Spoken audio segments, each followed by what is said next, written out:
तो एक तरफ सरकार बनने की कवायद तेज है, अलग अलग रिएक्शन हमें अलग अलग पार्टी की तरफ से मिल रहे हैं। आपको सीधे लिए चलते हैं महाराष्ट्र से एकनाथ शिंदे। जो कई लोग कहते थे कि मोदी जी को तड़ीपार करो, तो तड़ीपार इस देश की जनता ने उनको किया है।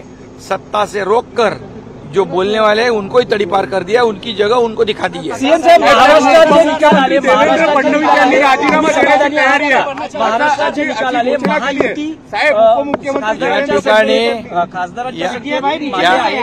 महाविकास आघाडीपेक्षा अवश्य त्यामध्ये संविधान बदलणार अशा प्रकारचा अपप्रचार करून लोकांची दिशाभूल करून या ठिकाणी मतं मिळालेली आहेत।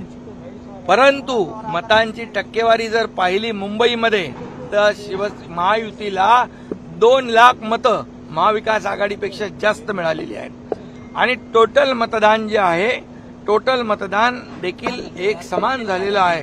परंतु या ठिकाणी अपप्रचार, गैरप्रचार, संविधान बदलणार आणि घाबरवून एक दहशत निर्माण करून ही मतं मिळालेली आहेत। पण मूळ मतदार जो आहे शिवसेनेचा 19% 14.5% मतदार शिवसेनेचा आमच्या बरोबर आहे, राहिले 4.5% त्यांच्याकडे।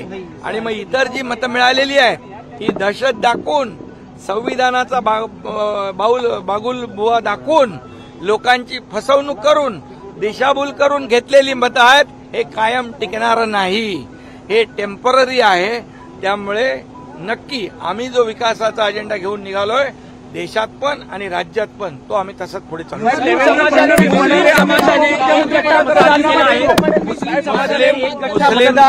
समाज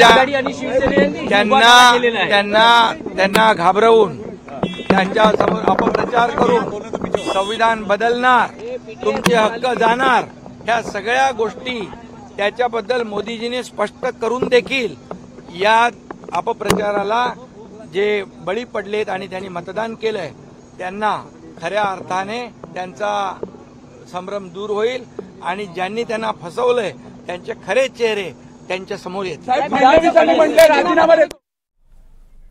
अगली खबर की ओर बढ़ते हैं। मेरठ हापुड़ लोकसभा सीट से बीजेपी के